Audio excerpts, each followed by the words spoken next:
Fake ID থেকে বন্ধুকে message দিলাম, আপনার প্রোফাইল পিকটা তো দারুণ, খুব সুন্দর লাগছে আপনাকে। দূর থেকে খেয়াল করলাম বন্ধু মোবাইলের দিকে তাকিয়ে মুচকি মুচকি হাঁটছে আর চুলের বাজ ঠিক করছে। একটু পর বন্ধু রিপ্লাই দিল, কি বলে আপনাকে ধন্যবাদ দিব বুঝতে পারছি না, রিকোয়েস্ট পাঠাইছি অ্যাকসেপ্ট করবেন।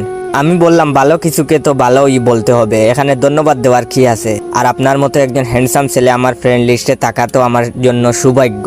এবার দেখি বন্ধু পুরা দাঁত বের করে হাঁটছে। কিছুক্ষণ পর আবার মেসেজ দিলাম, এই মিস্টার চুপ করে আছেন কেন?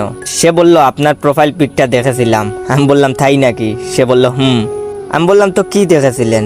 সে বলল আপনি খুব সুন্দর, একদম পরীর মতো, সারাদিন চেয়ে থাকতে ইচ্ছে করে। আমি বললাম এভাবে বলবেন না প্লিজ, আমার শরম করে। বন্ধু বলল সত্যি বলছি আপনি অনেক সুন্দর। এতগুলো ধন্যবাদ আপনাকে। আরে বলল একটা কথা জিজ্ঞাসা করব। আমি বললাম একটা কেন, আপনার যত ইচ্ছা জিজ্ঞাসা করুন। সে বলল আপনার কারোর সাথে রিলেশন আছে? আমি বললাম আমি প্রেম ভালোবাসা পছন্দ করি না, তবে আপনার মতো একটা হ্যান্ডসাম ছেলে পেলে ভেবে দেখতে পারি।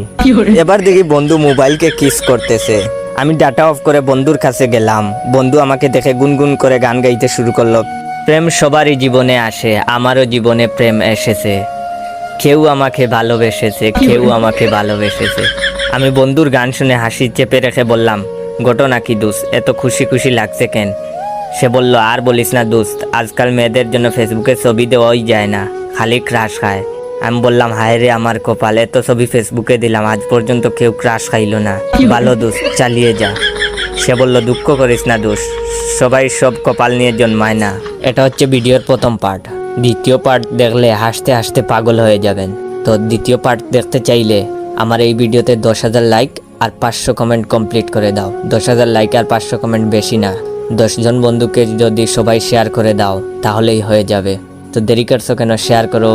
আর হ্যাঁ, সন্ধ্যা 7টার ভিতরে 10,000 লাইক কমপ্লিট করতে পারলে সন্ধ্যা 7টায় সেকেন্ড পার্ট আপলোড দেবো।